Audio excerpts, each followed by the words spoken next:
Okay, so let's start the meeting.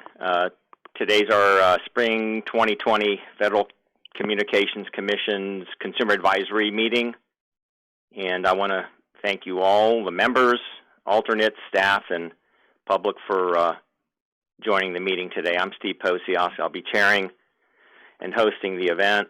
I hope everyone's healthy and doing well and keeping safe during these unprecedented times. So I'd like to call the meeting to order. We have a tight schedule today, but before we begin the agenda, I'd like to start by taking roll. What I'll do is there's an echo now. Are we good? Okay. What I'll do is I'll call each member, and so just unmute for a second and let me know you're available, and then you can mute your phone again. At that time, if you're an alternate, then please identify yourself so I can write all this down, and then identify yourself, and we'll move on to the next group. So remember to mute, unmute. Right now, everyone should be muted. Keep the conference call speakerphones off. Are we ready to go? There's a little bit of an echo.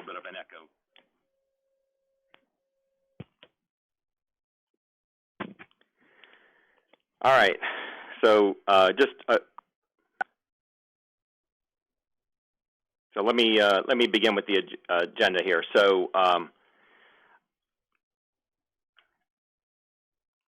the Vice Chair, Deborah Berlin, are you here? I'm here. Yes. Great. And from AARP, DeWitt, are you here? I am here.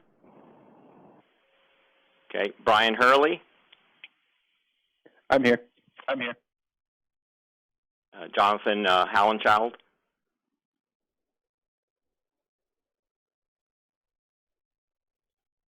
Anyone else from American Legislative Exchange? All right. How about Americans for Tax Reform? Katie, are you there?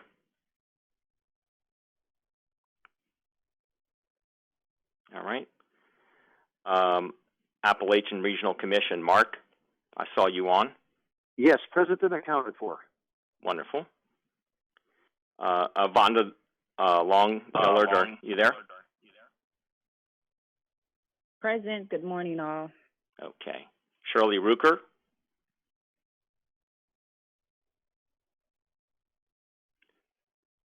Call for action, Shirley. Okay. Then how about Irene Leach? Present. Good. Consumer Technology Association, Rachel? Yes, Rachel's here. Wonderful. Consumer Reports, Jonathan, are you there?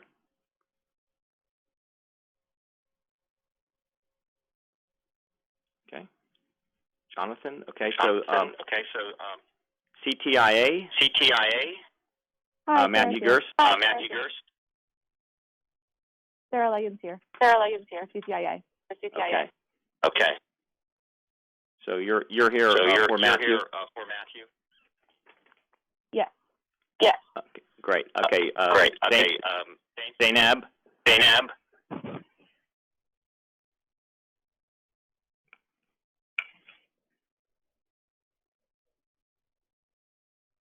Yes, I'm on the line. Wonderful. Barry Umansky? Yes, Steve, I'm here. Wonderful. Eric Cook?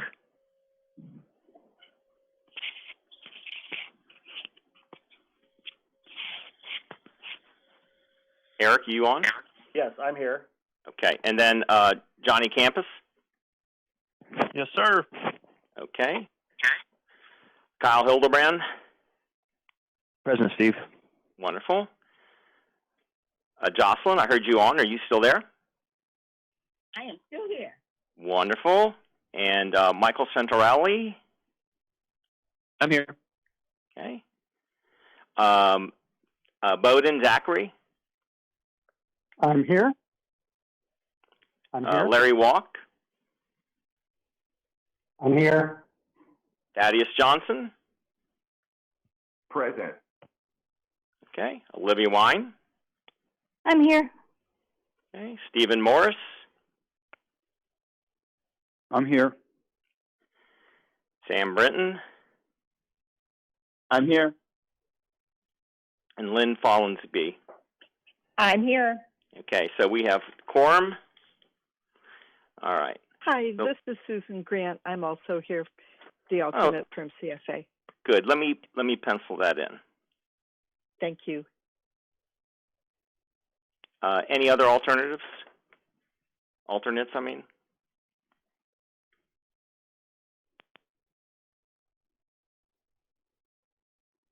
This is William Benditz, and I'm here with Jocelyn from Massachusetts Department of Telecommunications and Cable.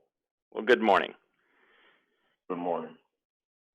All right, so everyone has their mute back off. Let's begin. Just a couple quick housekeeping items to start. As Friday's email instructed, if possible, you can electronically raise your hand if you're on the WebEx. But please be a little patient with me since I need to notice your signal and find time to break for the question and put others in queue and with you individually. So, on occasion, I'll be checking the chat box, looking for text messages on my phone. So just remember, if you do have a question later, remember to identify yourself before speaking. Also, please remember to turn off your raised hand after you ask your question. So with that, let's start the agenda. So to start off today, I'd like to introduce Patrick Weber, the Chief of the Consumer and Governmental Affairs Bureau. Patrick will give us an overview of today's presentation. So Patrick? Good morning, Steve, and good morning, everyone, and welcome to the Spring 2020 Consumer Advisory Committee meeting. As folks may know, this is our first ever virtual meeting of the CAC. All of us here at the Commission wish we could be with you in person today, but of course we're doing what we must in order to safeguard everyone's health. We hope that you and your families stay safe and well during this global pandemic.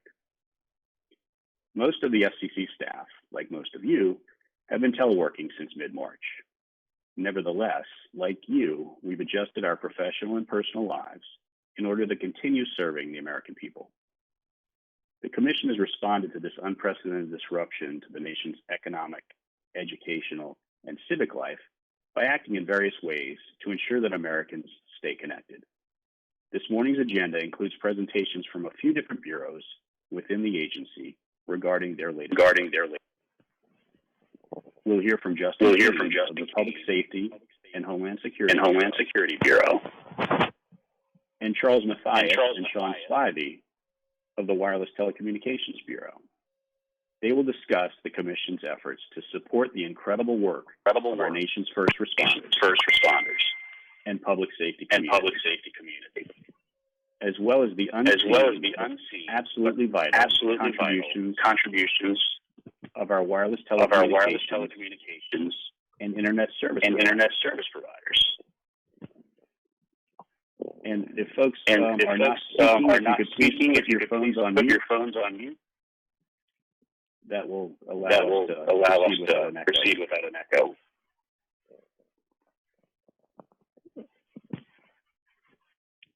Okay, so we will also hear from Adam Copeland, Gabriella Gross, and Chaz Eberly of the Wireline Competition Bureau on how the agency is expediting support for the broadband connections needed for telehealth and the steps it has taken to support distance learning efforts. This work is more critical than ever, as so many Americans must stay home in order to flatten the curve in accordance with CDC guidance. Throughout the agency, we are working closely with all interested stakeholder communities to ensure that Americans are connected and stay connected during these challenging times. We're also excited about the great response to Chairman Pai's Keep Americans Connected initiative from communications companies across the nation. More than 700 providers of wireless and wireline phone and broadband services have pledged that for the next 60 days, they will not terminate service to any residential or small business customers who are unable to pay their bills due to disruptions caused by the pandemic, and will waive late fees for such customers. These companies have also committed to open their Wi-Fi hotspots to any American who needs them. And many companies are going further, responding to Chairman Pai's challenge to go above and beyond the pledge, and are expanding broadband programs for low-income consumers, relaxing data usage limits in appropriate circumstances at no additional cost, and taking steps to advance remote learning and telehealth. As is our custom, a little later in today's program, my senior colleagues in CGB will provide updates regarding their specific areas of responsibility. Last but certainly not least, I want to thank you, the CAC members, for your valuable work with the CAC, including the time you spend on its various working groups. I also appreciate your staying with us on this conference bridge for 2 hours today. As a teleworker myself these days, I know a long conference call can be a challenge. I also want to thank you for your work on our truth in billing efforts. We look forward to receiving your recommendations. Thanks again for being with us today. I'll now hand off our next segment of our agenda. I'll either kick it back to Steve or straight over to Justin Kane of the Public Safety and Homeland Security Bureau. Thank you. Just one thing here. Justin will start us off. Again, this will be a discussion on the network performance during COVID-19 crisis. Justin's with the Public Safety and Homeland Security Bureau. Then we have two other speakers. We have a Charles Mathias. He's Associate Chief with the Wireless Telecommunications Bureau, and Sean Spivey, Legal and Policy Advisor with the Office of the Bureau Chief, the Wireless Telecommunications Bureau. So we'll hit them sequentially, and then we'll go for questions. So Justin, would you like to start us off? Yeah, great. Thank you, Steve. I appreciate it. And thanks, Patrick, for the lead-in. I think you took care of all of my difficult work. So I can just speak to the operational aspects. Good morning, everyone. Thank you for the opportunity to speak. I'm just going to cover, what the FCC and specifically the Public Safety and Homeland Security Bureau are doing in response to COVID-19. A lot of folks don't think of the FCC as playing a large role in, pandemic response, but when it comes to emergency communications, naturally, we have a very important role to play there. So I just wanted to kind of give some background.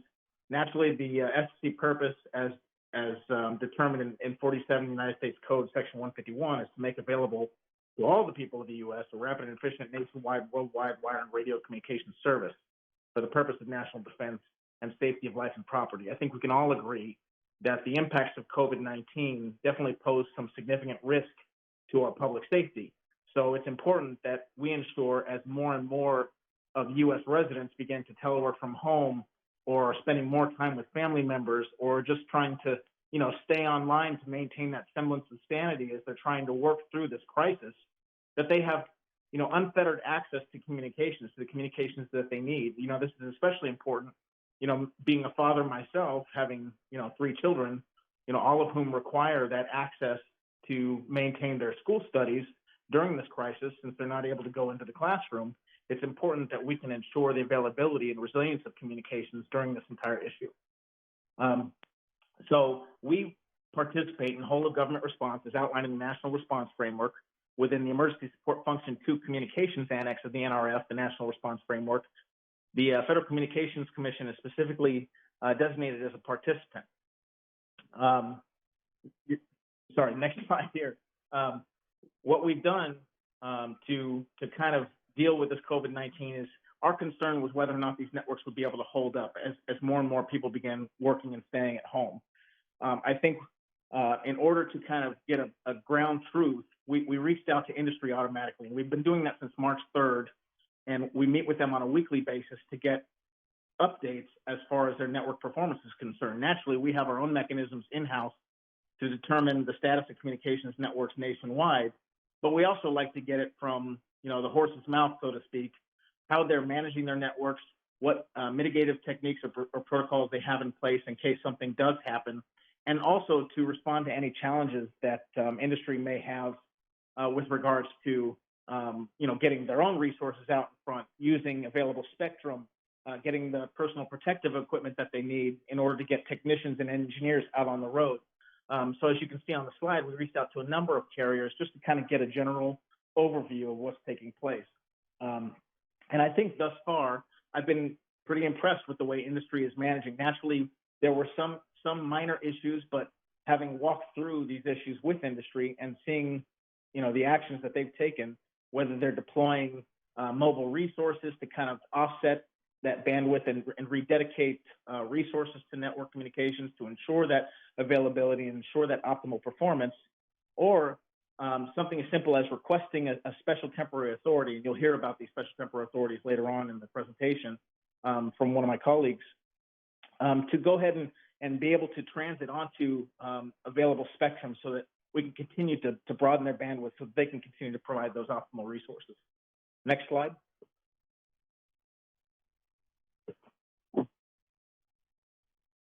Okay, so as you can see, industry was very responsive from the outset.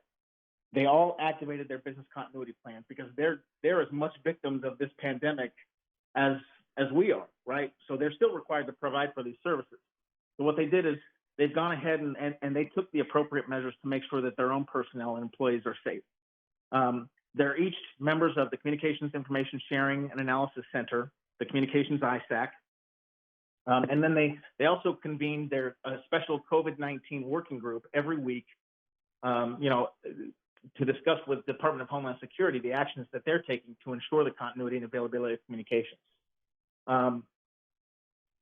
Now, originally they had, again, the industry was just as concerned that congestion could have been an issue, but the actions that they've taken to ensure that their employees could remotely access their network management systems, and again, having those contingency protocols in place to go ahead and deploy in case they needed to whether it was offset or reinforce network performance, they went ahead and took those actions ahead of time before we started seeing the massive numbers of businesses begin to telework or go offline. Next slide, please.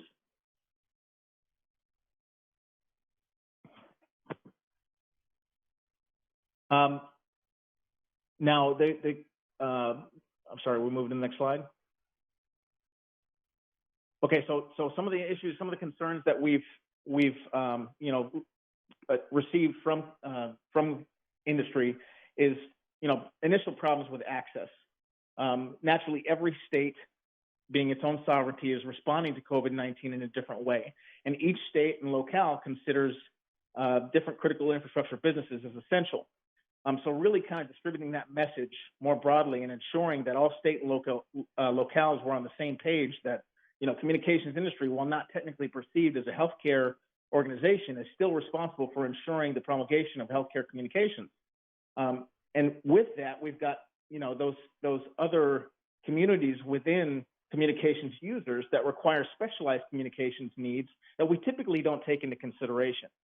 First and foremost, when you're looking at the disabilities community, who require things like telecommunications and video relay services or closed captioning, a lot of those companies or businesses were not considered when they were being classified as essential critical infrastructure businesses.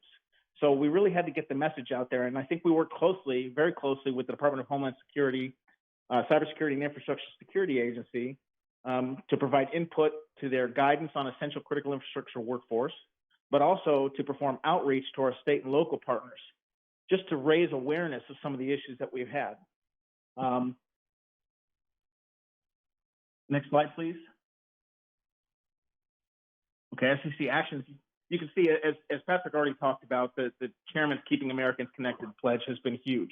The fact that we were able to get over 700 providers to agree to those three tenets to ensure that people have the services that they need when they need them is critical to public safety. Naturally, we're thinking of things like being able to call 911 in emergency situations, being able to get emergency alerts when necessary. Emergency alerts have been critical in letting the public know state and local lockdown procedures or quarantine procedures. With that, we've gone ahead and issued those special temporary authorities to allow those industry providers to go ahead and roam onto different frequencies, into different spectrum. We provided waivers of power rules so that, if we needed, broadcasters in a certain area to go ahead and increase their power so that they get the information out to the public, we've gone ahead and do that. The FCC took actions to increase funding for telehealth and the rural health care. Next slide, please.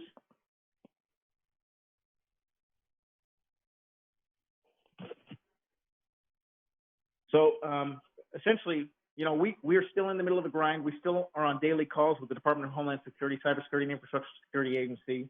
We're still performing weekly outreach to industry. And as we move forward into the wildfire seasons and hurricane seasons, we're going to maintain that contact because we want to ensure that we're managing all of these events in a coordinated effort.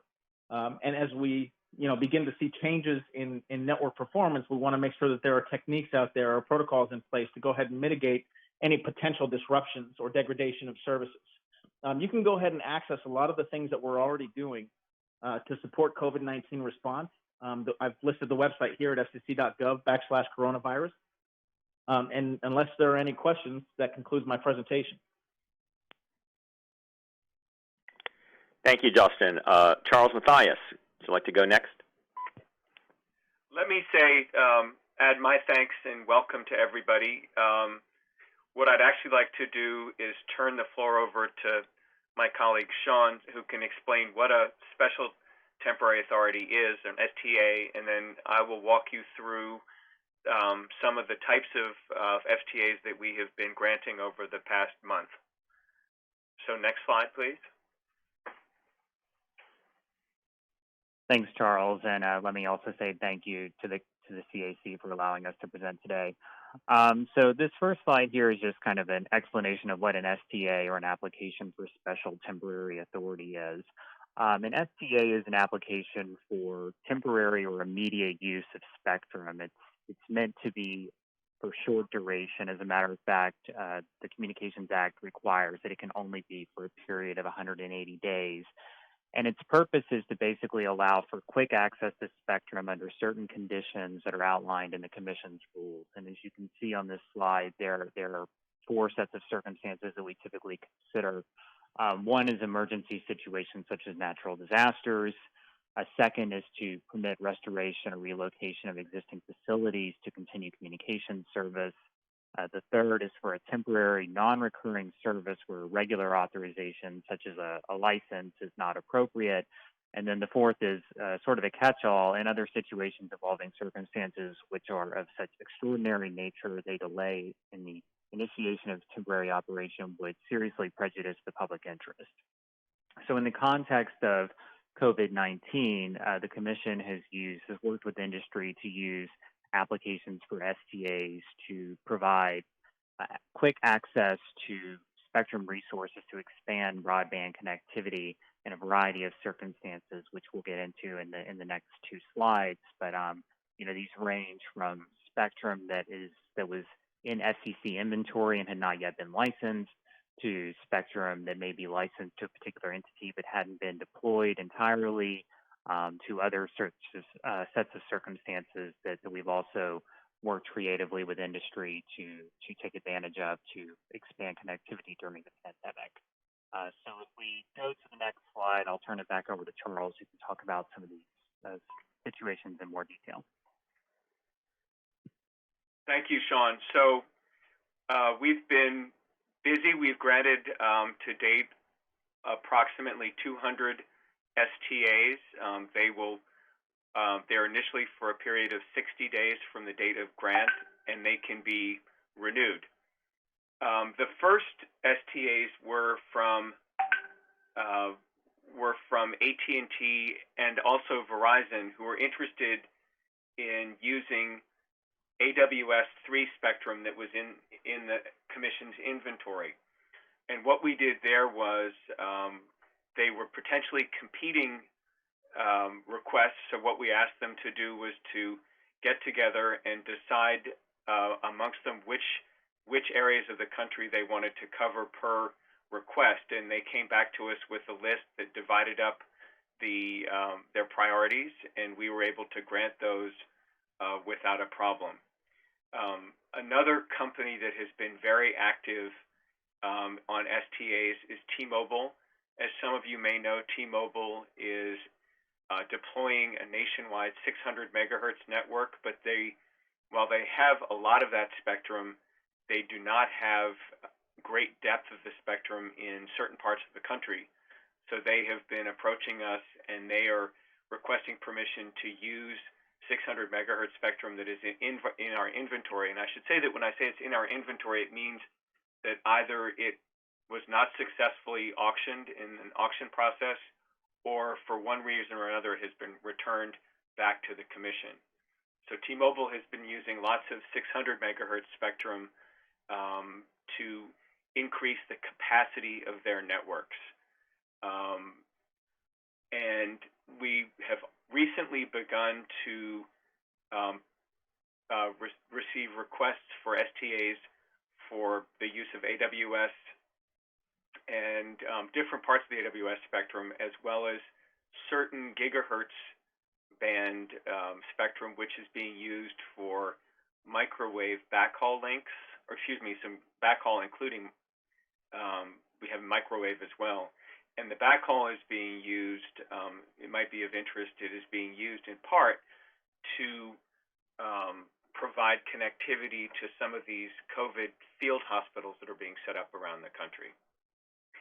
And while it's true that a lot of the STA activity has been going to the 3 national carriers, we've seen requests from U.S. Cellular, which is adding to its inventory, as well as rural carriers. In the case of rural carriers, we've seen instances where they're swapping spectrum. They may have 600 and need 700, and so they're doing a swap with T-Mobile for that. But we're allowing them to expand their capacity as well.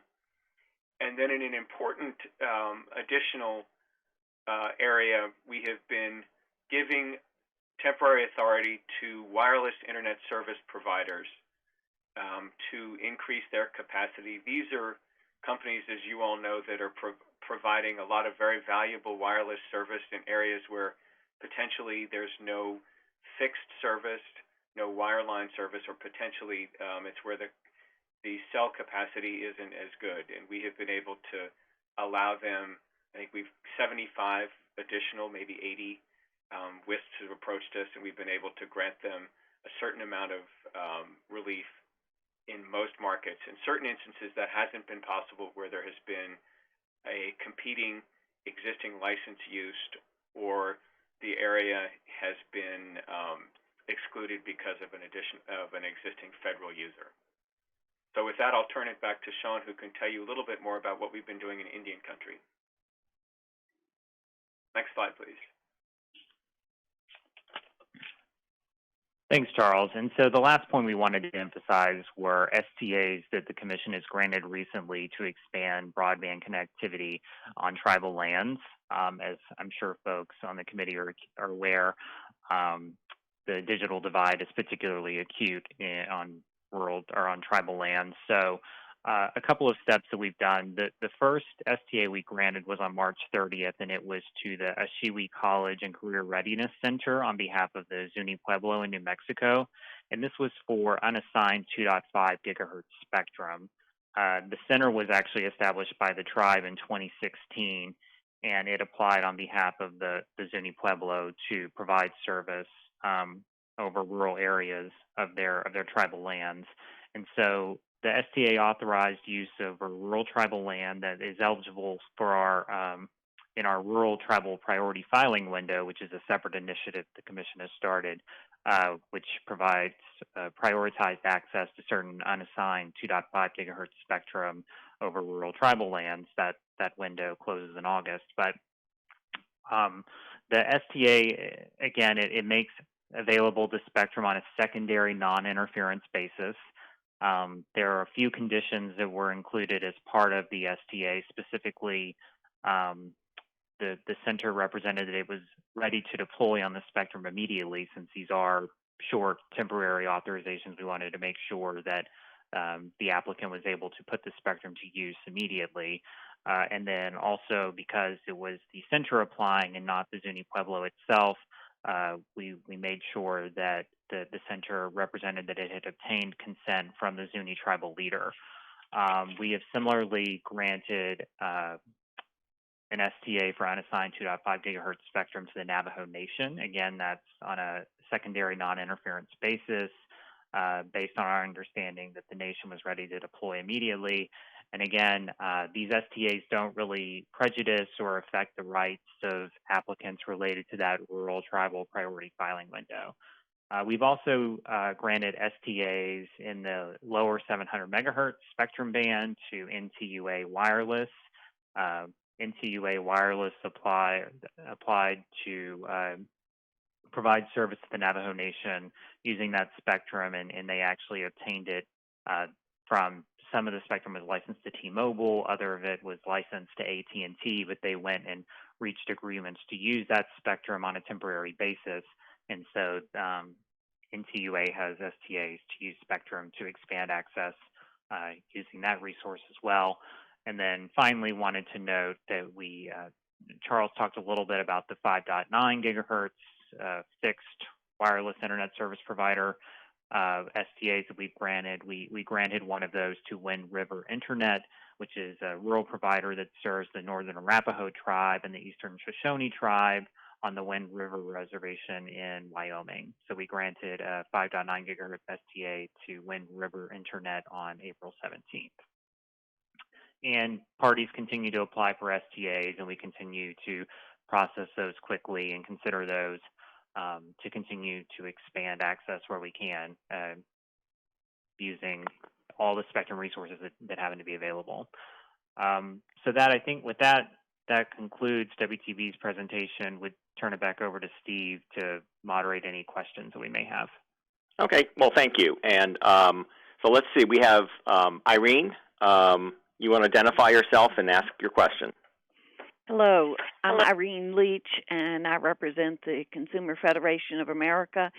I see lots of great contacts out with the industry. I'm curious what kinds of contacts you've made with the ultimate customers directly to find out how these things are working for people who are in some of these particularly underserved areas.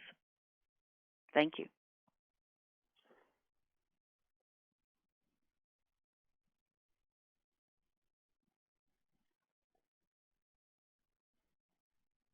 Okay. Any of the speakers want to join into that?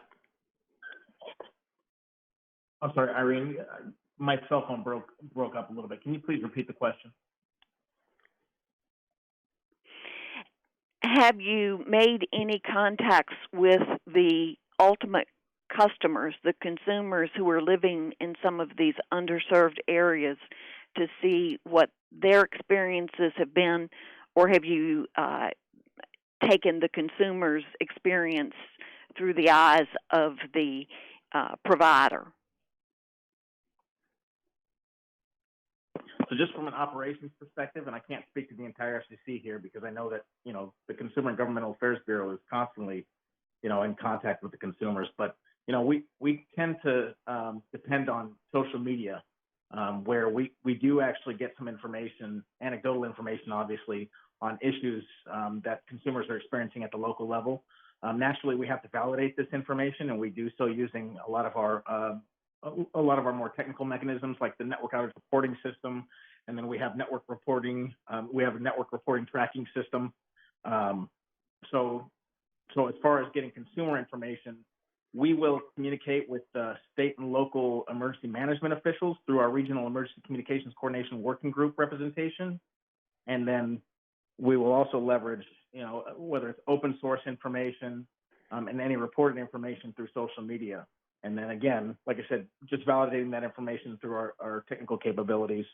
So that's kind of how we've been maintaining that status quo. We have regional preparedness officers in the different FEMA regions, and then we rely heavily on the National Coordinating Center for Communications, the Department of Homeland Security, and they will also provide us some of the anecdotal information from consumers at the ground level.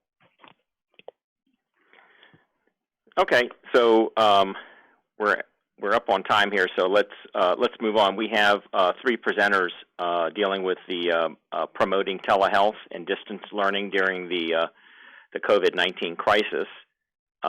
So first, we'll hear from Adam Copeland. He's Associate Chief with the Wireline Competition Bureau, and then after that, we'll have Gabrielle Gross, who's the Deputy Chief at Telecommunications Access Policy Division of the Wireline Competition Bureau, and then Chaz Eberly will, he's Senior Counsel at Telecommunications Access Policy Division. We'll talk about the Wireline Competition Bureau on this issue. So, and then we'll hit some questions. So let's do this. Let's start off with Adam. Can you begin the discussion, please? Sure. Good morning, everyone. Nice to be here with you. My name is Adam Copeland. I'm an Associate Bureau Chief in the Wireline Competition Bureau here at the FCC. And I am the person in the Wireline Competition Bureau's front office that oversees our rural health care program, which is part of the Universal Service Fund.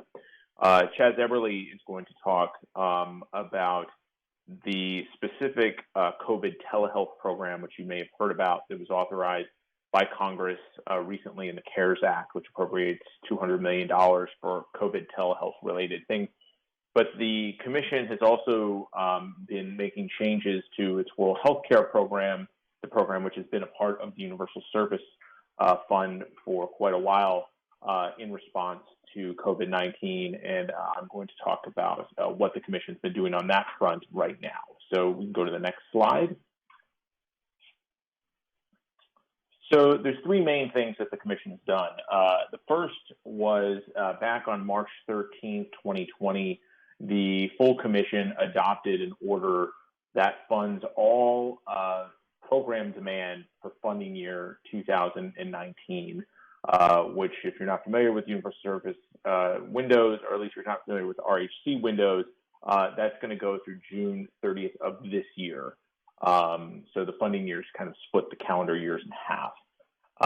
So what that's going to mean is that all applications for funding year 2019 that pass muster under rural health care rules will be fully funded. Before the Commission took this action, there was a chance that some of those applications would be funded on only a prorated basis, and that will no longer occur. They will be fully funded, and the Commission had to enact a couple of waivers to make that happen back in March, including allowing USAC to carry forward all unused funding from previous years. There's also a $150 million cap on certain commitments in the Healthcare Connect Fund, part of the rural healthcare program, that had to be waived as well. So the Commission waived both of those things to enable all funding year 2019 program demand to be funded. Second thing the Commission did, the Wireline Competition Bureau on March 18, 2020, issued a waiver of both the rural health care program and the E-rate gift rules. Gabby's going to talk momentarily about what this means on the E-rate side, but on the rural health care side, what this means is that rural health care program participants can solicit and accept equipment and or services from communications providers to address pandemic-related needs. So, for instance, one example that we've already seen, to support telehealth in some facilities, rural health care providers may need access to greater bandwidth than what they applied for support in the program. And so we've actually seen service providers, either on the service provider's own initiative or at the healthcare provider's request, provide that upgraded bandwidth to rural healthcare providers to enable them to better address the pandemic. On the RHC side, this waiver also permits healthcare providers to forego payment or accept partial payment of the non-discount share of the RHC program-supported services. So what that means is that healthcare providers under the healthcare program rules are required to pay a portion of those costs, and then the rest are subsidized by the Universal Service Fund.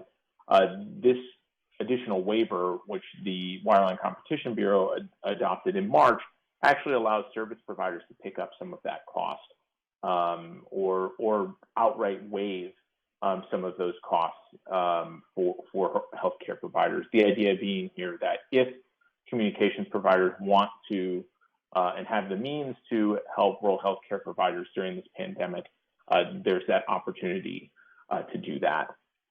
And then the third thing that the Commission did, the Wireline Competition Bureau adopted a fairly wide-ranging waiver order back on March 26, 2020.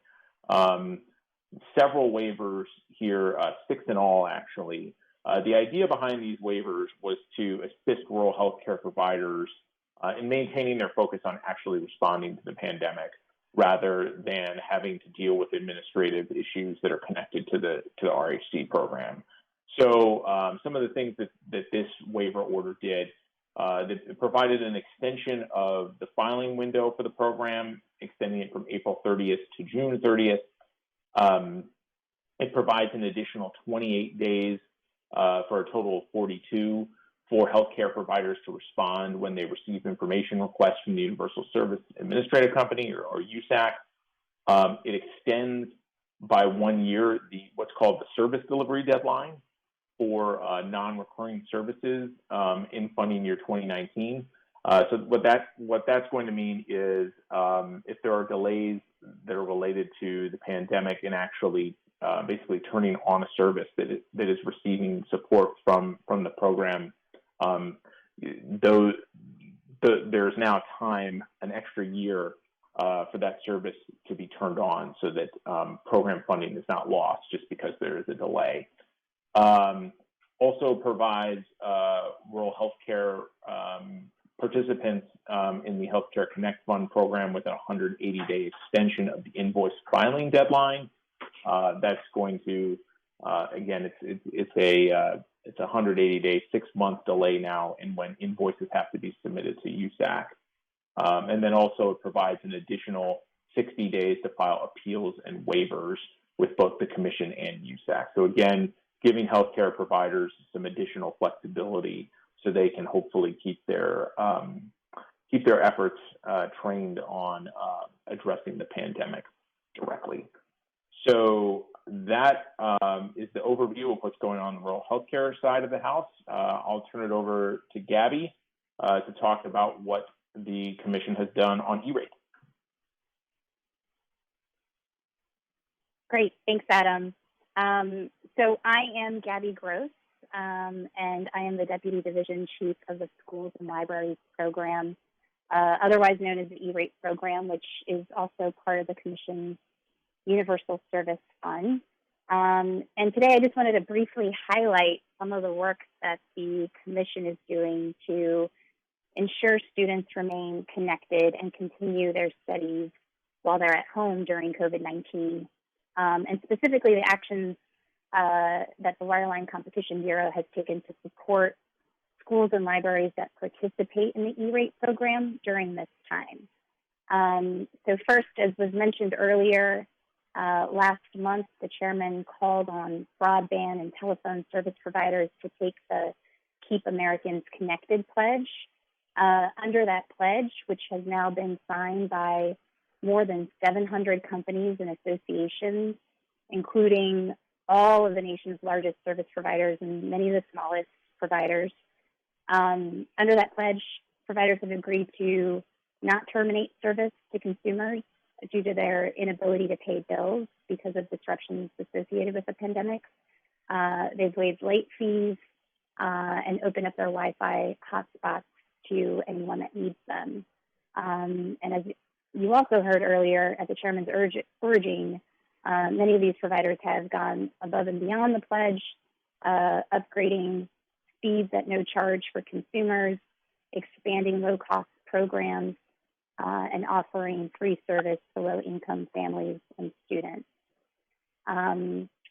Complementing these efforts, on the E-rate side of things, the Bureau has also issued guidance and waived a number of program rules that are designed to promote broadband connectivity and alleviate burdens for schools and libraries, much like the Bureau has done in the rural healthcare context.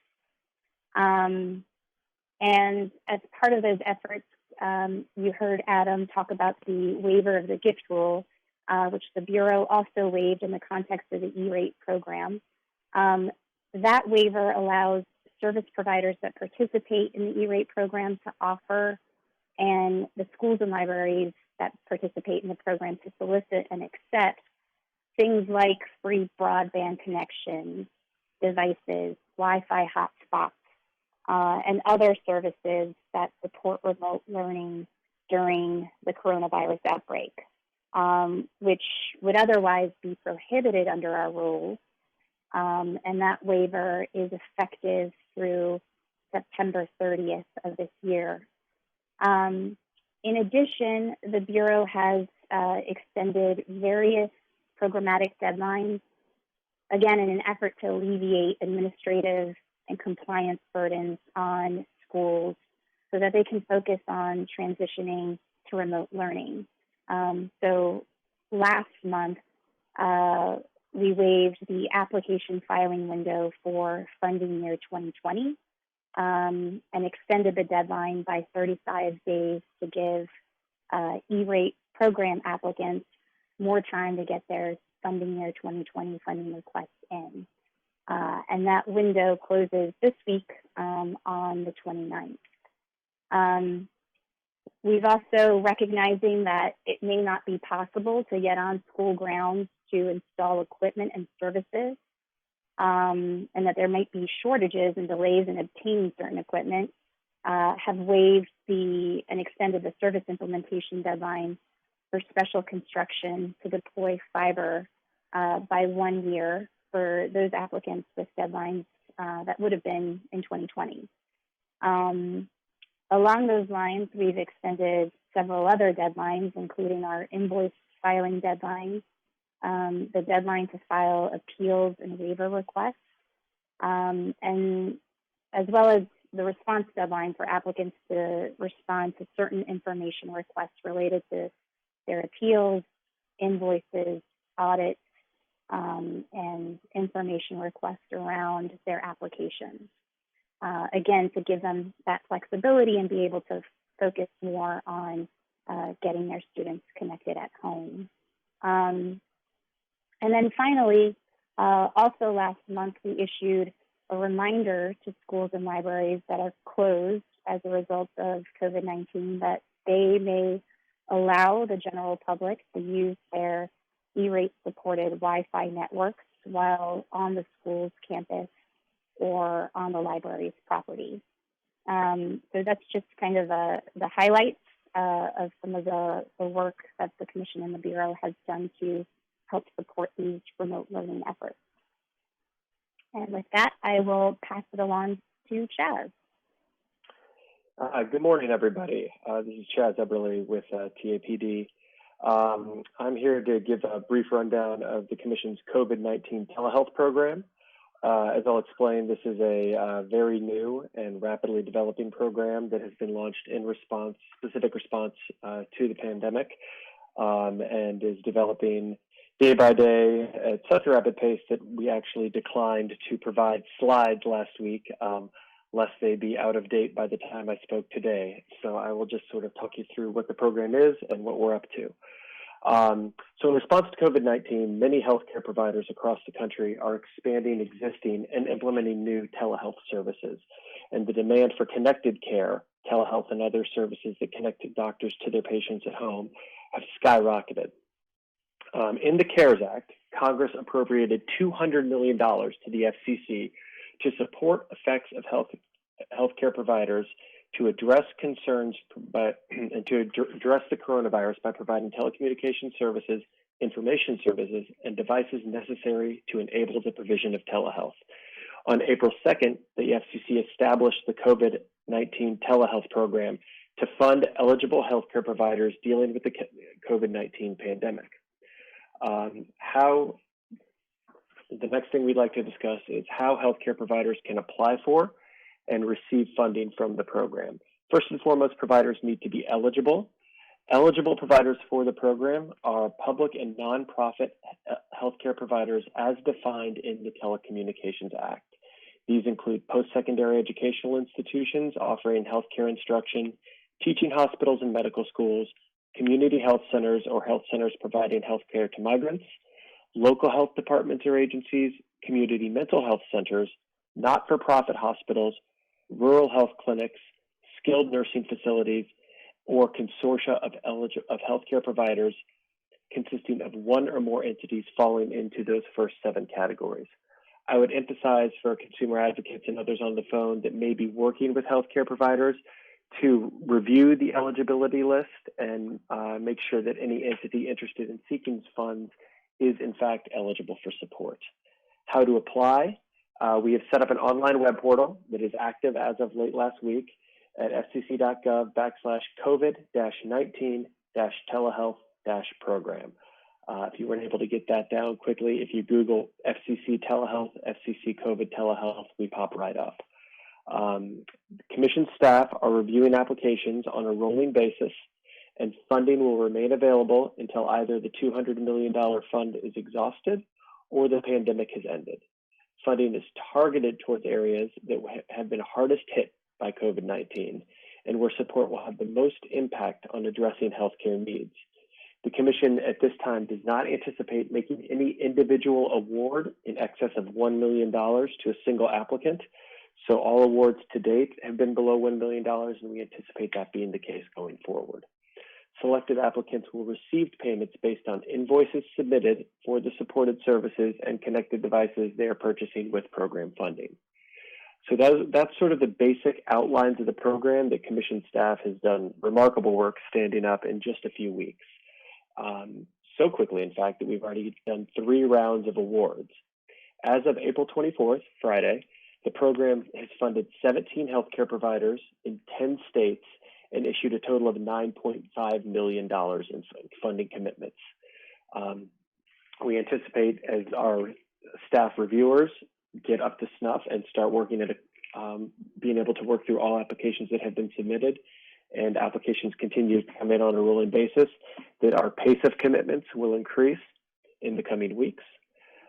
Services and devices funded by the program to date include remote patient monitoring for high-risk patients to reduce hospital visits, equipment to employ telehealth in operating rooms and conference rooms that have been converted into ICUs due to the pandemic, and support for telehealth for children who have received organ transplants and are thus immunocompromised.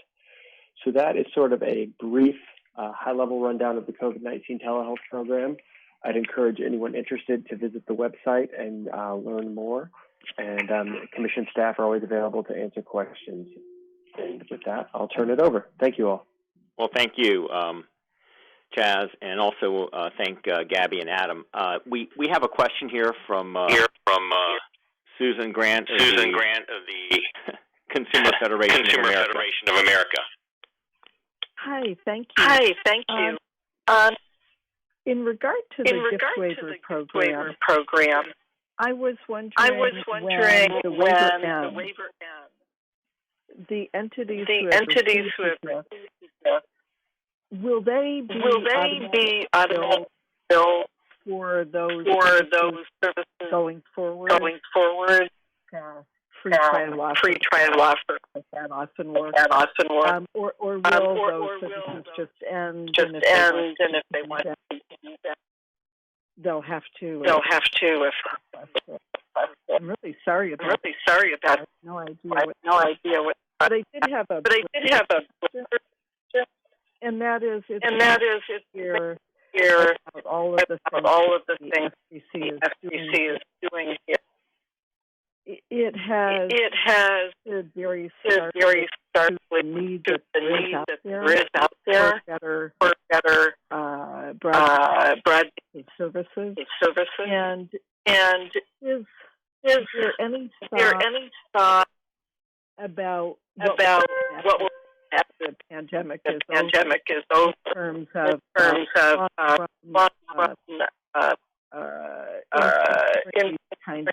kinds of benefits to the public.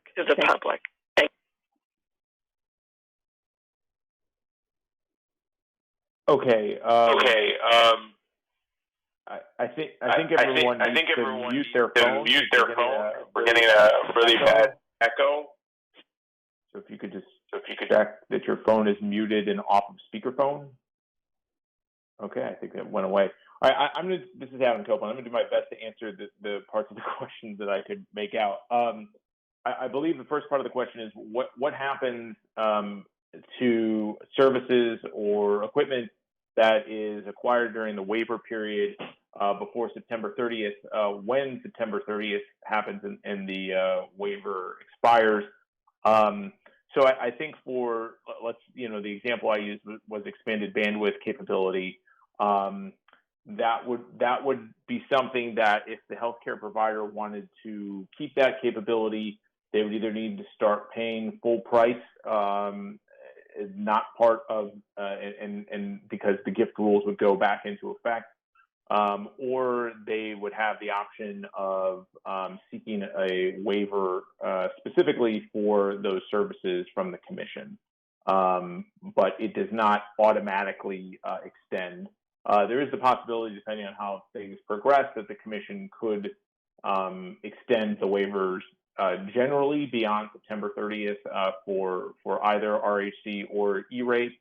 But as of now, without that type of extension, they would either have to start paying, stop getting the service, or file a waiver request for it. I think the second part of the question is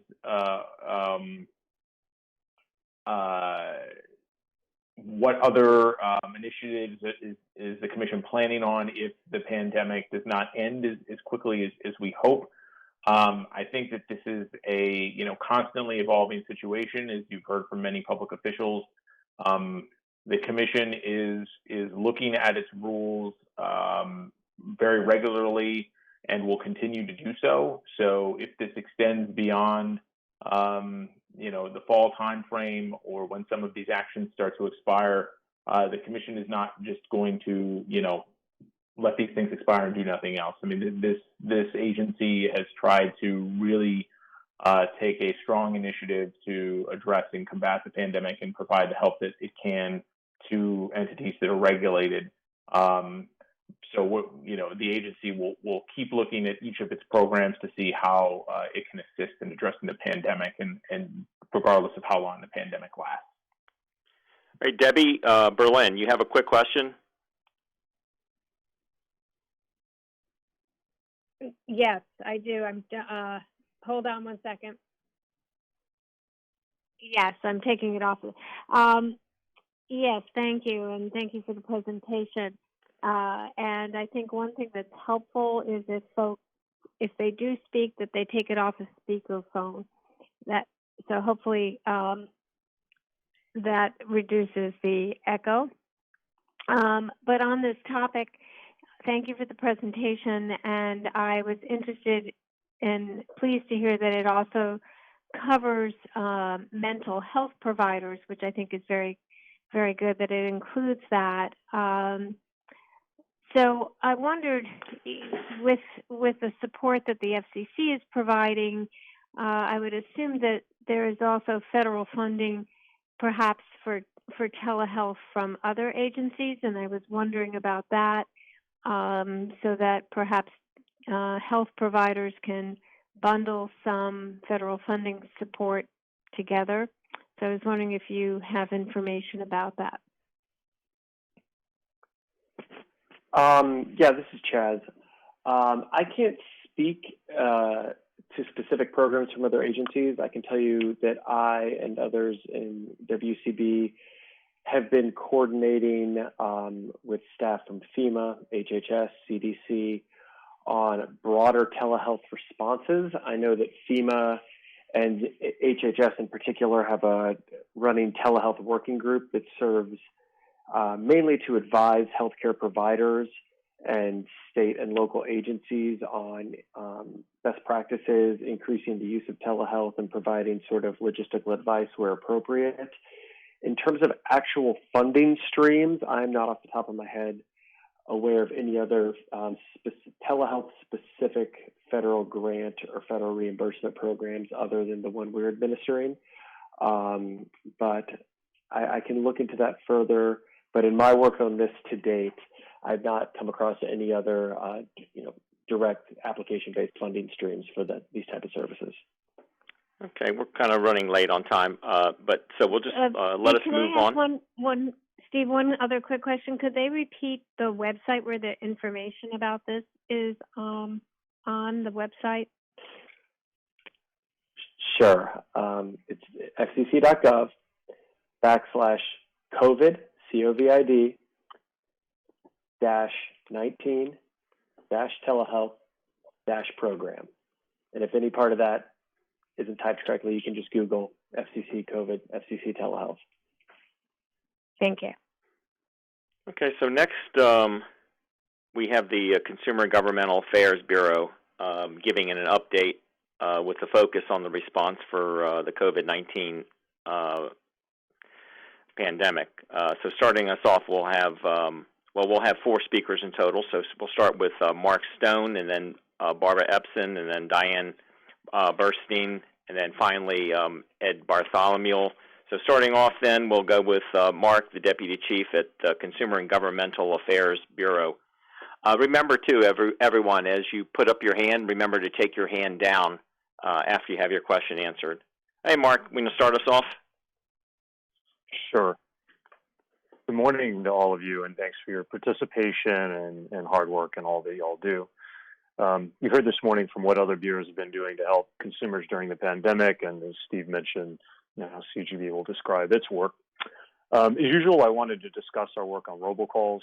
Normally, we talk about how we're trying to stop illegal robocalls, and that's certainly been a big part of our work over the last couple of weeks. But we in CGB have also focused on the types of robocalls we don't want consumers to get during the pandemic. So on March 20th, the Bureau, CGB, released an order to enable healthcare providers and others to get critical robocalls and texts related to the pandemic to consumers. Specifically, CGB, on its own motion, released an order interpreting the TCPA's emergency purposes exemption from the prior express consent requirement for calls and texts related to the pandemic. Now, the Commission's rules define emergency purposes to mean calls made necessary in any situation affecting the health and safety of consumers. In that March 20th order, the Bureau said that certain calls and texts fit within that emergency purposes exception. As part of its analysis, it sort of looked at 2 aspects of the call, the caller and the call content. So to qualify for the exemption, the caller must be a hospital, healthcare provider, state or local health official, other government official, or express direction of such an organization and acting on its behalf. Moving to the call content, that content must be solely informational, made necessary because of the pandemic, and directly related to the imminent health or safety risk arising from the pandemic. So the Bureau gave a couple of examples of what kinds of calls would qualify under the emergency purposes exception. For example, a call originating from a hospital that provides vital and time-sensitive health and safety information that citizens welcome, expect, and rely upon to make decisions to slow the pandemic. An informational call designed to inform and update the public regarding measures to address the pandemic made on behalf of and at the express direction of a healthcare provider. So while the Commission or the Bureau clearly thought this was a really important clarification, given the unusual circumstances and because it was done on its own motion, the Bureau nevertheless cautioned parties not to read the decision as a retreat from our work stopping illegal calls, including scams related to the pandemic. So specifically, the decision said that any sort of scams or debt collection or telemarketing calls clearly aren't going to qualify for the exemption. And even as we focus on pandemic issues, I do want to note we're continuing to move forward on other robocalls work, including implementation of the Trace Act and other TCP issues. So I'm sure I'll have a lot more to report to you on those things at our next meeting. And before I hand it off, I want to thank you all for your hard work on the Truth in Billing recommendation. We're really looking forward to receiving that. So with that, I'll turn it over to Barbara Essman. Thanks again. Hello?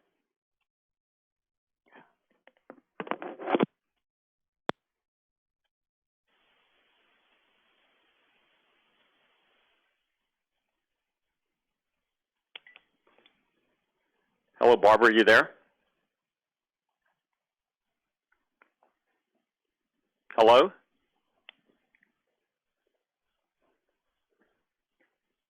Hello? Hey, Steve, it's Ed. Barbara just put into the chat that she accidentally disconnected, and she'll dial right back in. Oh, okay.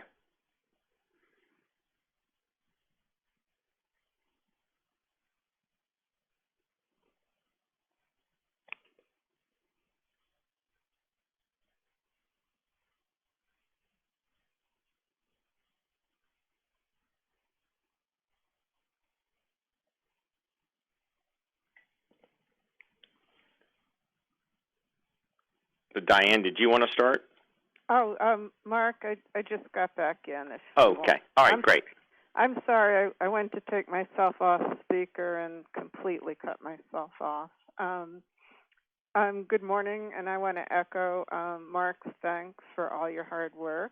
As you know, I oversee CGB's intergovernmental affairs portfolio, including the work of its Office of Native Affairs and Policy, ONAP, and the Office of Intergovernmental Affairs, or IGA. And both offices have been very busy over the past couple of months with COVID-19 related activities, as well as their regular outreach efforts. Starting with ONAP, over the past few months, ONAP has regularly disseminated information about actions the Commission is taking to help respond to the coronavirus pandemic that have the potential to help tribal governments and their people.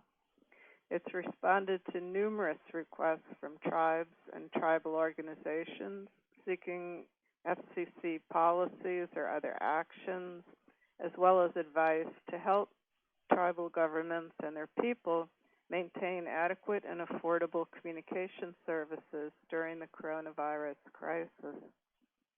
It helped secure a pledge for the National Tribal Telecommunications Association and its members to preserve customer connectivity during the pandemic, while several NTTA tribal telco members took the chairman's pledge. The organization also came up with a set of pledge obligations that were tailored to the tribal telcos. ONAP continued to collaborate with other bureaus to maintain ongoing tribal outreach on pending proceedings, such as the 2.5 gigahertz Rural Tribal Priority Window that you heard about earlier, and the Rural Digital Opportunity Fund Auction 904, including planning an intergovernmental informational webinar in the latter part of May, together with IGA and the FCC's Rural Broadband Auctions Task Force. ONAP also collaborated with the Wireline Bureau to finalize the award of CAF2 funds for tribal recipients, including addressing winning tribes' difficulty in continuing to make progress due to the demands of responding to the pandemic. I worked with the Department of the Interior and other federal agencies to revise plans for a second annual National Tribal Broadband Summit in light of the coronavirus's ongoing adverse impacts on large in-person gatherings. Finally, ONAP announced the appointment of 9 new tribal members to its Native Nations Communications Task Force, filling several vacancies, while also raising the total number of tribal representatives on the task force from 20 to 25. Similarly, over the past few months, IGA has disseminated information about actions the Commission is taking to respond to the coronavirus pandemic that have the potential to help state and local governments and consumers on the state and local level. It's responded to numerous inquiries from state and local organizations seeking information about Commission policies or other actions, as well as advice to help maintain communication services during the pandemic. IGA has also continued outreach on the Rural Digital Opportunity Fund, Auction 904, including joint planning for the webinar that I mentioned, an intergovernmental informational webinar scheduled for May 20th. And it's also coordinated 5 NARUC regional calls with the task force for more information about the auction. IGA has released a public notice soliciting nominations for membership on a new FCC Federal Advisory Committee, the Hospital Robocall Protection Group, pursuant to the TRACE Act that Mark mentioned. And finally, IGA has processed applications for 30 seats on its Intergovernmental Advisory Committee and is hoping to make announcements soon. So I'm happy to answer any questions if you have them, and if not, I will turn the mic over officially to Diane Burstyn.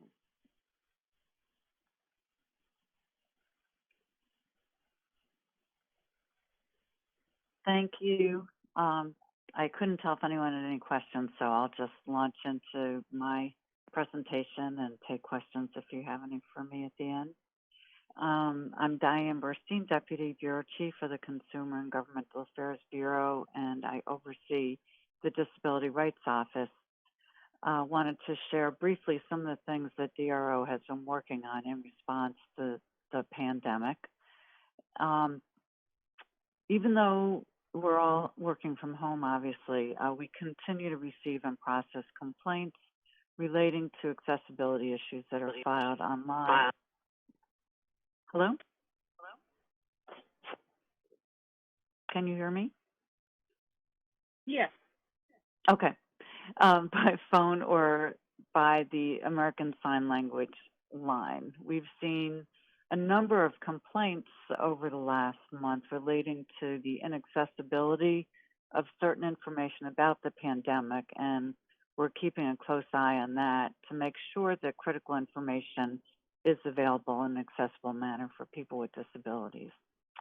To that end, DRO updated and distributed various resources, both for consumers and industry, about the requirements for accessible emergency information about the pandemic that were shown on television. DRO encouraged video programming distributors and programmers to ensure that to the extent that state and local government officials provide ASL interpreting services during their televised emergency announcements and press conferences, the sign language interpreter should be visible on the TV screen at all times to benefit viewers who use ASL. As many of you know, the FCC is responsible for ensuring that deaf, hard of hearing, deafblind, and people with speech disabilities are able to communicate via services funded by the Telecommunications Relay Service Fund, and that also has been the subject of a lot of activity during the pandemic. And the FCC's been working very hard to make sure that people with disabilities continue to be able to receive these vital services. And the providers of these services face many challenges during this time.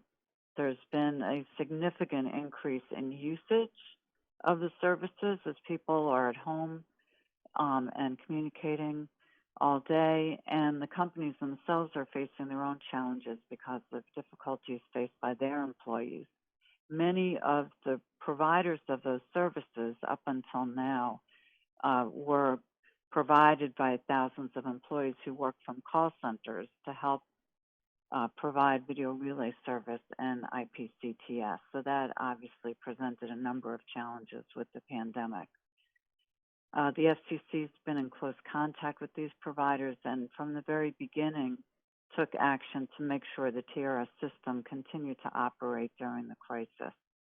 On March 16th, on our own motion, the FCC granted a variety of temporary waivers of the TRS rules. We loosened restrictions so that providers of video relay service, which uses American Sign Language interpreters to assist ASL users in communications, were better able to work from home. We also temporarily waived certain other TRS rules to provide needed flexibility, to providers of IP caption telephone service to allow them to continue to provide these vital communication services.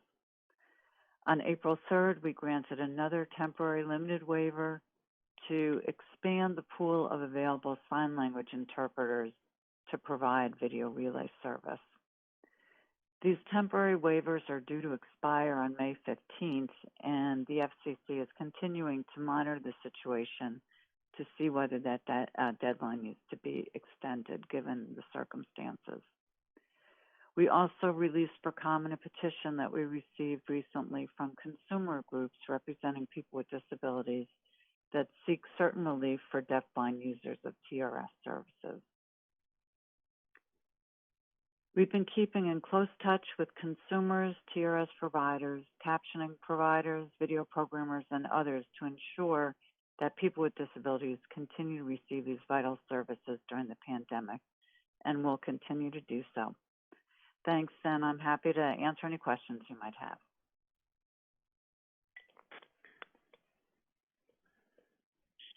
Ed, you can go ahead. We'll get questions at the end.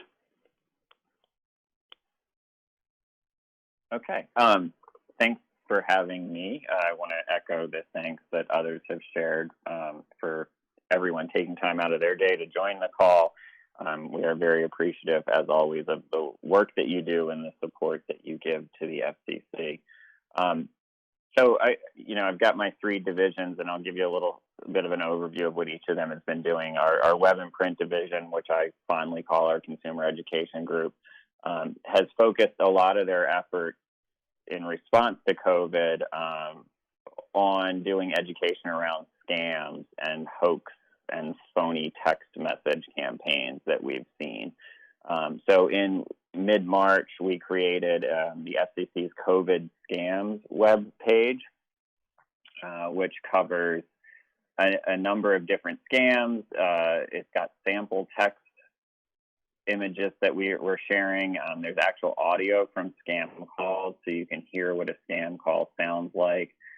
We put out a media advisory about this. The chairman and others in the agency, mainly the chairman, has done a number of interviews with different media outlets on this topic to share information about the scams that we're hearing. And as those of you who are sort of in this space knows, scammers constantly adapt. Their pitches change as the headlines change. And this is something that we saw with the coronavirus as well. Early on, the scams focused on testing. You could get a sample test kit delivered to your home, the testing location information possibly being shared. Talked about bogus cures, health insurance plans were being touted. That was early. By week 2 and 3, the scams were pivoting to be more focused on financial fears. So it was student loan relief, government grants, misinformation about the relief checks that were being discussed in Congress at the time. So this was even before that bill had passed. And then more recently, other scams have been adapted to include a reference to COVID. Last week, I got a unwanted call on my phone about a call warranty, and it cited the coronavirus as a good reason to lock in valuable car warranty coverage right now so that I didn't have unexpected bills that I couldn't afford. So there's an evolution to these, and we're trying to stay on top of that. That page is being updated frequently. Normally every few days we're adding new audio or new information about different scams and offers and bogus hoaxes that we've heard about.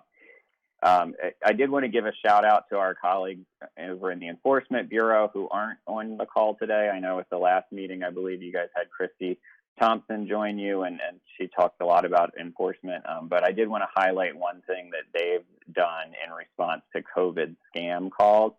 They joined in early April with the FTC to send warning letters to gateway providers that were allowing COVID scam calls to enter the network. And the warnings let them know that if they failed to be responsive, that they might have all of their traffic blocked. And they were responsive, thankfully. So you can learn more about, I'm going to send a link as follow-up to Steve and to Scott to share with everybody, and that it'll include the link to the enforcement letters that went out, so you can see those and get a sense of what those were about. Another thing that we've done on an education front in response to the pandemic is we developed a home network tips guide for consumers. With so many families having multiple people working, distance learning, streaming, other online entertainment activities, we thought it would be helpful to come up with sort of a home network optimization guide. The guide's very consumer friendly. It includes a number of easy to understand and implement tips to help people get, a stronger internet connection and take advantage of the bandwidth that they have coming to their household. We've also been assisting the agency broadly in contributing to efforts to track what providers are doing. There are a number of providers, as was mentioned during the WCB presentation. Over 700 have taken the Keep Americans Connected pledge, but there are also a number that are going above and beyond the pledge. We've been tracking a lot of that and helping to update that web page. We have all that online. I'll send that link as well in the links that I'm going to send as a follow-up. We similarly created a page to showcase how broadcasters are serving their communities during the pandemic. So there's a number of things that NAB has done. There's a number of things that local broadcasters have done to inform their communities, to dispel misinformation campaigns. So we've got a page that highlights many of those efforts as well, and that'll also be part of the links that I send around. All those pages I've mentioned over the first month that they've been up have gotten just under 86,000 page views. So we're seeing a good amount of web traffic going to that content. In addition to the online guide, we've also been doing a lot of social media, working with our Office of Media Relations to get out information through Twitter, Facebook, Instagram. The team's come up with about 20 unique graphics. Some feature Mo. Some of you may remember Mo. He was in our Communicating During Emergency animated video. Well, he is now a frequent star of our social media campaigns that have a consumer education or scam awareness focus. And last Wednesday, on Earth Day, the FCC joined the FTC and other agencies for a multi-agency COVID-19 scam chat. In addition to the social media and the education work, we've also been helping with translation. So the team provided Spanish language versions of the FCC's main COVID response page, which is fcc.gov/coronavirus, as well as the Keep Americans Connected page. And then all of the SCAN education page, the networking tips page, and any other consumer content that we've created is translated into Spanish, as well as Korean, Tagalog, traditional Chinese, and Vietnamese, as we do for all of our consumer-facing content.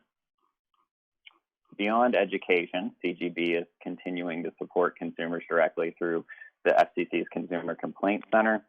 Online complaints continue to be processed, and the call center is still available for consumers to call with complaints or inquiries. And I just want to take a minute or two to share that transitioning the call center to a full telework environment was a major lift, and it was accomplished in just under a week. So we have traditionally had a setup very much like any other call center where everybody goes into a centralized location and takes phone calls. And now all of those people are doing the same thing from their home. And the team deserves a lot of credit for making that happen so quickly and ensuring that we would still have that link to consumers and still be able to serve consumers by helping to intake complaints and inquiries. Sometimes what we get is basic questions, and having that number there, having that stood up, and having a team working those lines to answer those questions, it's a major benefit to us as an agency, and I think it's also a great way that we serve the public. So I do want to acknowledge my team and the contractors that we work with for getting that up and going. A couple things that were mentioned earlier today that tie into the call center. So Justin talked about public safety, and there was a question about, do you guys reach out to consumers. Another thing that the public safety team does have access to is they have visibility into the consumer complaint information that we're taking in. So that is another way that they can track consumer experience concerns, network reliability questions or complaints. They have some visibility into that, and that helps to inform the other things that he covered that they do to sort of verify and fact check what's going on. We've also been fielding calls tied to the telehealth program that you just heard about from WCB. And you may have heard once, twice, or many times today that we do have the Keep Americans Connected pledge that we are doing. And we have been receiving inquiries related to the pledge since it launched in the middle of March. Companies are being responsive and continue to process these inquiries as well as all the other consumer complaints that we receive that are served to them by the FCC in a timely manner. My other team, the outreach team, has definitely been impacted by the transition to full-time telework. We had to postpone our Arkansas and Louisiana rural tour. So I like to think in my mind that one of the highlights of me talking to you at these meetings is when I get to tell you about our most recent rural tour and the random fast food place that we got to try or whatever else we learned while we were out on the road. Unfortunately, this time I don't have one of those to tell you about because we've had to stop all travel. In January, we did have a group that was able to visit Arizona and New Mexico as part of the January tour. There was a great series of posts that we did that sort of dispatch from the road type overview of planning for the tour, what they experienced every couple days along the way on the tour. I'll send a link to that as well, so you can kind of back read that and get a flavor for what that was like, and maybe gain some other insights into how we plan those and what they're like when we're out there doing them. But Arkansas and Louisiana scheduled for the last week in March. That's been postponed. We're hoping to reschedule that once things normalize again. And we'll continue to look for future opportunities there. The team, while they're not traveling to meet consumers locally or attend conventions, they're working on adapting to the new and remote environment.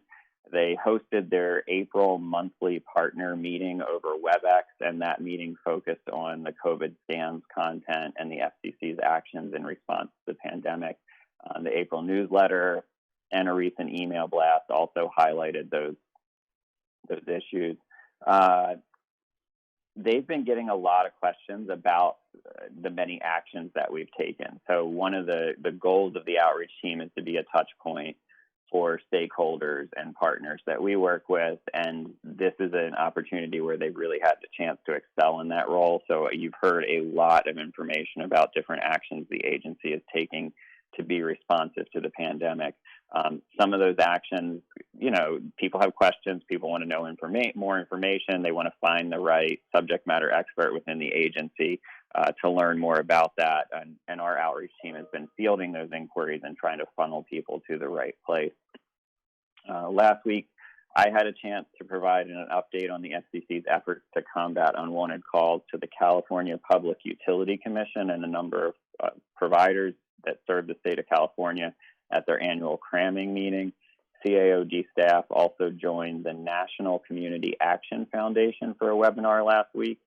And they've been attending a number of different webinars and conferences hosted by partners, other agencies, and just learning how other people are, putting up content and interacting with people and just seeing kind of what works across the space so that we can develop our own outreach campaigns and efforts while we're in this current environment. So if you have events where we can be helpful or would like for the FCC to present about one of the initiatives you've heard today or any of the other consumer education topics that we cover, we're happy to support you, happy to share the consumer information. Please feel free to reach out. That's what I had for today. So, okay, Ed, thank you. And now we'll just take a quick moment here and get a couple questions, either for Ed, Diane, Barbara, or Mark. I see Susan Grant. You have a hand up. You have a question. She's with the Consumer Federation of America. Susan? Hi, thank you. our household typically has gotten a couple of dozen scammy robocalls a day, but it's gone down to zero. We're not even getting the calls offering to help us with our credit card rates. And I'm wondering if that's because of those enforcement letters, or what's happening to all of a sudden eliminate the robocalls that we used to get.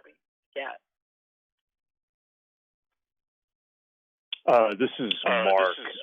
Ed may have more to add, but I think it's sometimes difficult to tie the decrease of robocalls to any one thing, but I certainly think we're optimistic that the enforcement action that's been taken is helpful there. And we've also heard reports that as other countries that are known origins of illegal robocalls have locked down or were locking down, that they, because of that in part, may be making fewer robocalls. This is Ed. I'll just supplement what Mark said by pointing out that Nomo Robo, Umail, others in the space I think are citing about a 50% decrease in overall call volume. And a lot.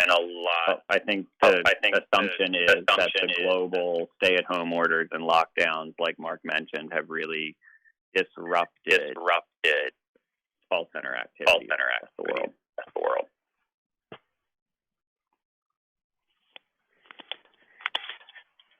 Okay. Let's see, Olivia. You had a question. Hi. Can you hear me? Yeah, everyone, please mute if possible. Thank you. This is a question for Ed, and it's basically broad brushstrokes in sort of like percentages. Can you sort of describe since March, in terms of the complaints you've been hearing or the calls into the call center? And thank you for shifting that over to that telework situation and keeping that line open. The number of inquiries or requests for more information versus the number of people calling with actual complaints. And then in terms of topics of what people are calling about, maybe the most popular 3 topics. Thanks. I don't have a breakdown since the middle of March in front of me, so I'd hate to go off too much and speculation on numbers. I think we continue to see a lot of the same things that we always have. Obviously, the pledge is something that did not exist prior to the middle of March, so any number of calls related to the pledge is going to be a marketable increase from the 0 that were happening before the pledge existed. So that is something that has been noticeable. I will say that, it's interesting that the unwanted call, as Susan was alluding to, unwanted call numbers and complaints do definitely seem to be down. Overall volume to the call center had been down prior to the telehealth program launching. So as people started to transition to stay at home and as the virus was sort of captivating the news cycle, we did see an overall decline in call volume and consumer complaint volume. I just don't think that telecom issues were the front of people's mind initially.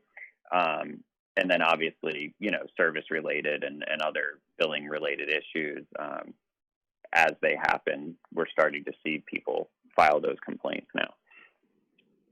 Okay. Well, thank you. Look, I want to recognize all of our speakers, the panels today. Everyone was great, great presentations. Thank you all so much. And now as our clock, we're still on the clock here, so let's turn our attention to truth in billing. All right, so the Truth in Billing Working Group has voted out a recommendation for consideration, and we really want to recognize the immense effort of the working group doing what they did under a very short timeline.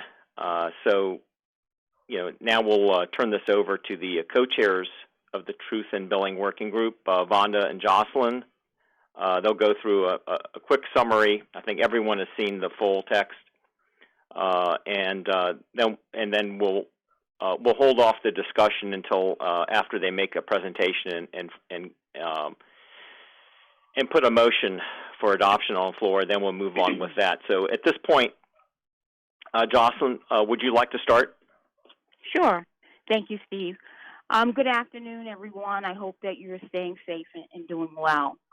As co-chairs of the Consumer Advisory Committee's Truth in Billing Working Group, both Rhonda Long Dillard and I would like to thank the members of the working group for the many hours and efforts that you spent discussing, evaluating, and developing a recommendation in response to the FCC's public notice released on December 13, 2019.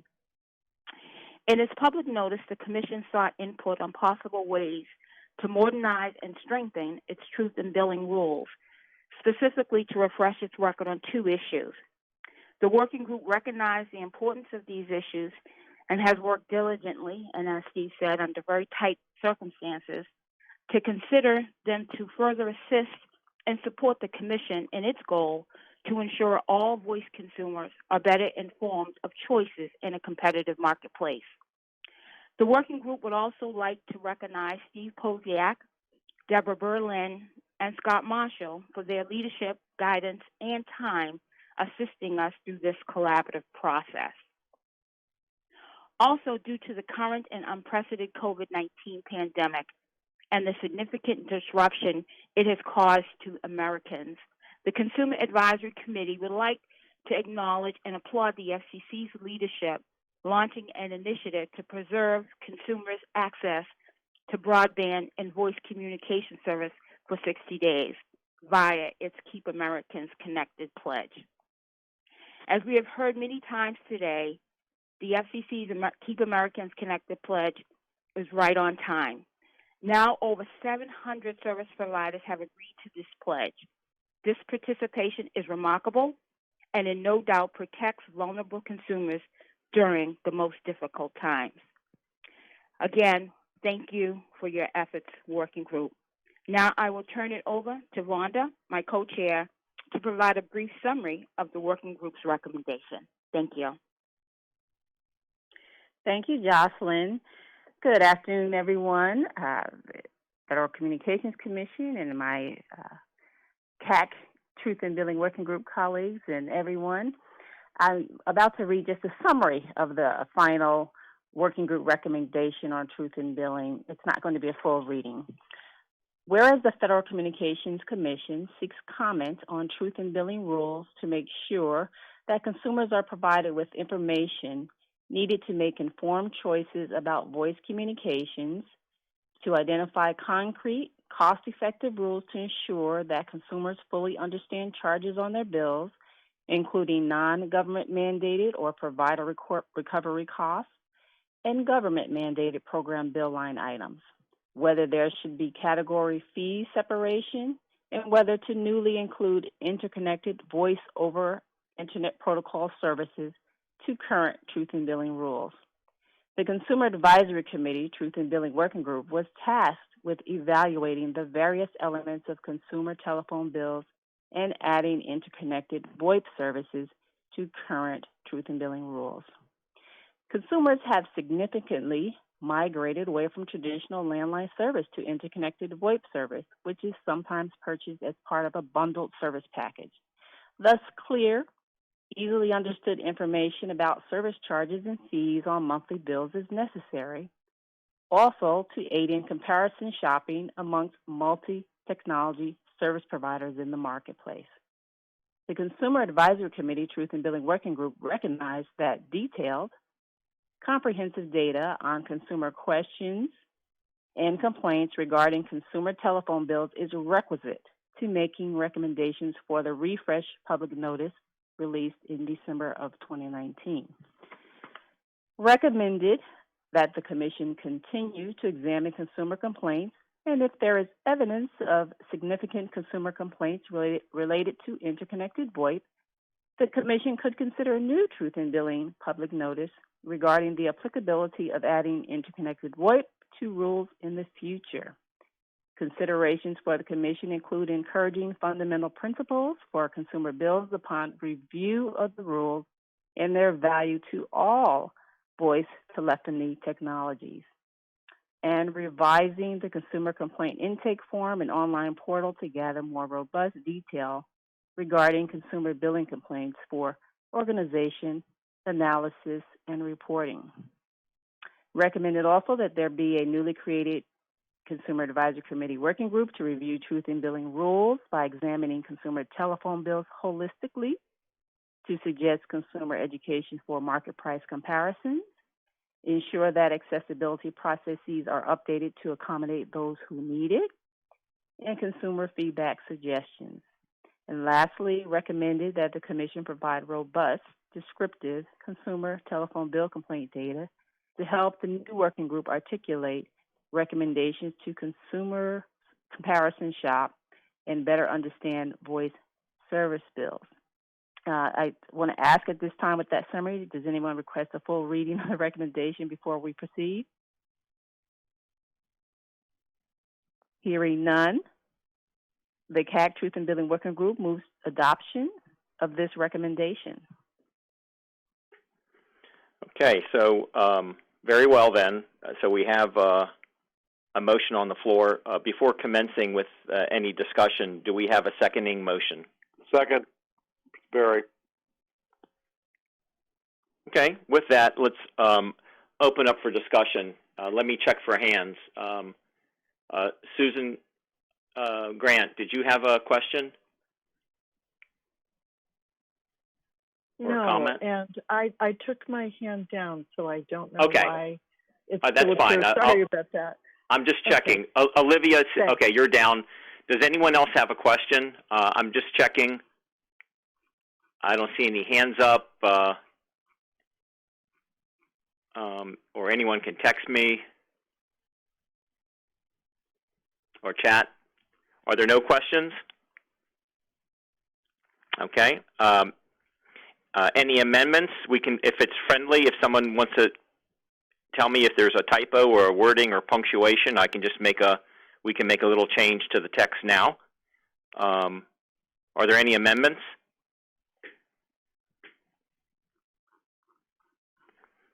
Well, I don't see any hands up.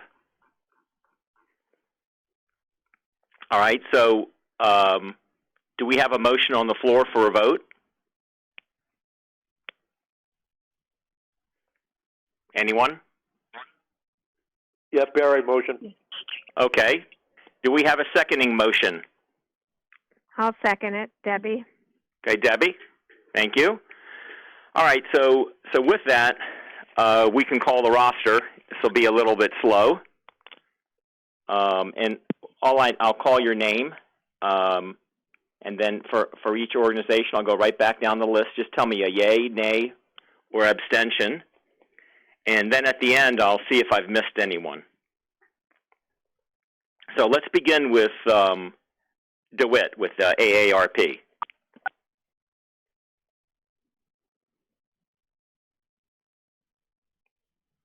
DeWitt, are you there?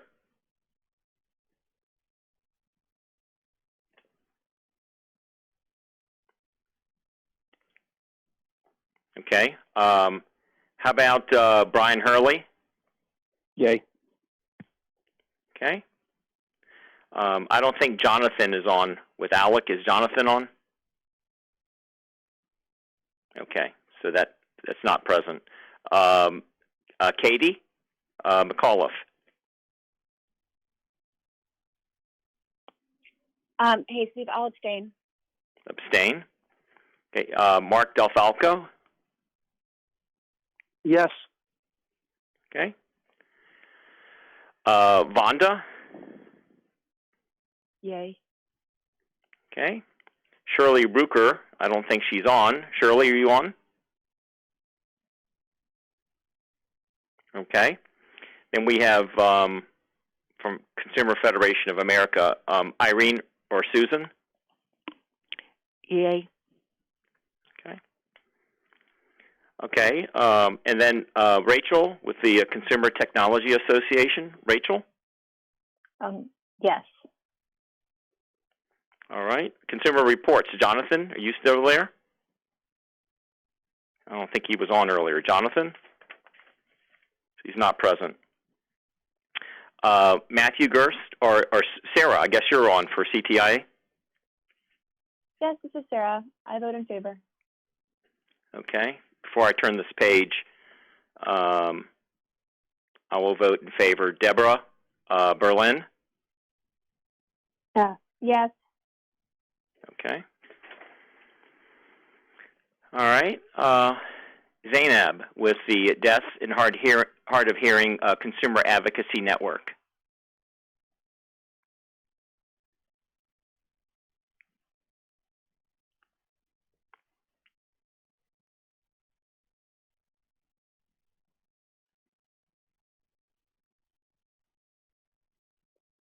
Were you able to hear me? I voted yes. Thank you. Okay. Barry Yamansky? Yes and yay. Eric Cook? Yes. Johnny Campus? Yes. Kyle Hildebrand? Yay. Okay. Jocelyn Day? Nay.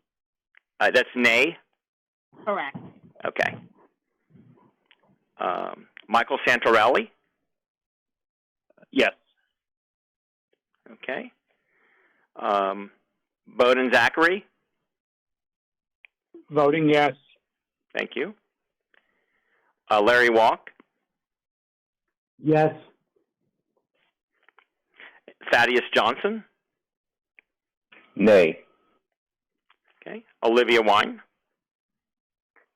Abstain? Stephen Morris? Yes. Sam Brenton?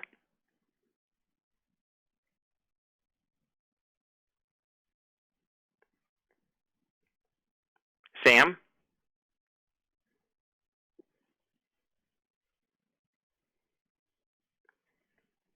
Sam on? How about Lynn Follensby? Yes. Thank you. Did I miss anyone?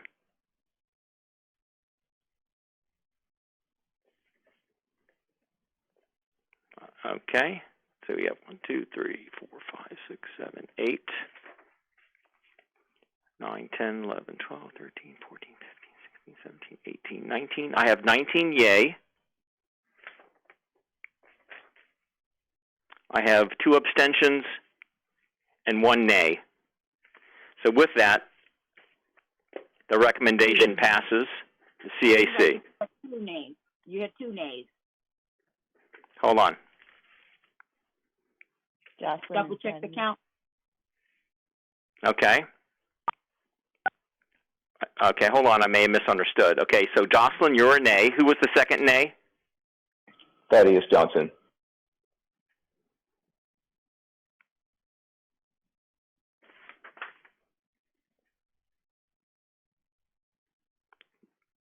Thank you.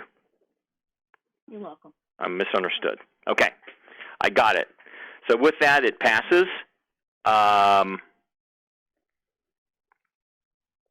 Now, just a couple of other things before we move on to the public for comments. I just want to mention that it's my understanding that the details for the next meeting haven't been fully determined. However, for now, continue to hold Friday, September 25th on your calendars for the next CAC meeting. Let me just check the board again. Do any of the CAC members have anything to discuss before we open comments to the public? Let me just check the board here. Susan, are you okay? You just Irene, did you have a question or comment? I guess I'd like to make a comment. As a consumer dealing with this, I don't have adequate bandwidth at home to be able to work at home. And further, even though what they've done is to say that they'll, not turn anybody's service off, last month, my normal bill for my home internet is $177 for 40 gigabytes of service. And we went over that by 10 gigabytes. That was after almost stopping using it, and paid an additional $100. So the whole bill for a system that wasn't adequate was $277. And I share that as an example of what consumers are dealing with, and the frustrations that we feel with the quality of service. And I don't know what experience the rest of you are having with all of the online meetings and things that we are using, but it's very clear to me that our system is not adequate to support what's going on, and particularly our rural areas, but even some of the people who are calling in from home in the urban areas don't seem to have good service. And we have lots of issues with stability and so forth. So I just want to put that out there. Maybe everybody but me is having a wonderful experience, but it continues to be a struggle for me. Thank you. Yeah, thank you, Irene. Yeah, I mean, I think, we've always had good service here, but I have to say there have been times where things have completely slowed down. So I think there's a lot of stress in the network, but I think you have a particular example there of some of the problems that people are facing now. Do we have any other questions or comments? If so, please raise your hand before we move over to see if there's any public comments.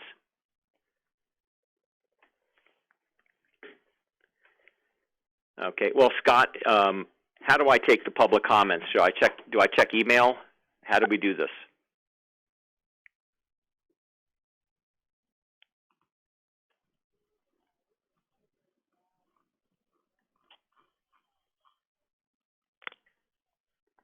Okay. Well, are there any public comments?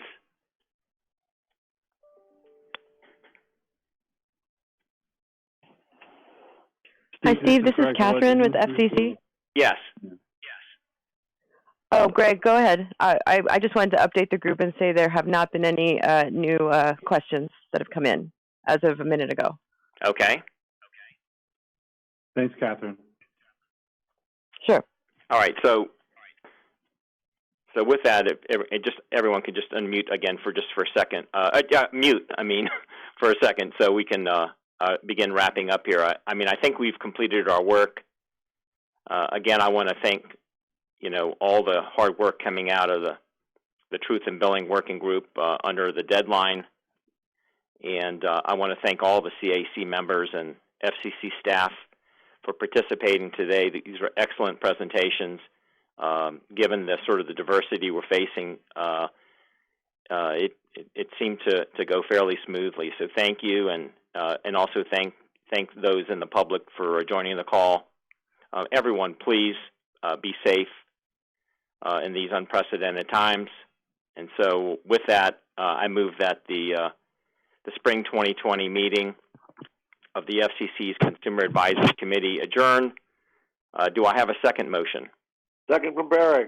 Second from Debbie. Second. Whatever. Okay, everyone's always going for seconds here. So with that, I just want to thank everyone. Farewell and take care. I really appreciate everyone kind of putting up with it. Things went pretty well despite all this adversity that we're facing. So thanks again, everyone. Stay safe. You too. Thank you so much, Steve. Thank you, everyone. Be well and be safe. This is Vonda. Thank you. Thank you. Thank you. Thank you. Thank you.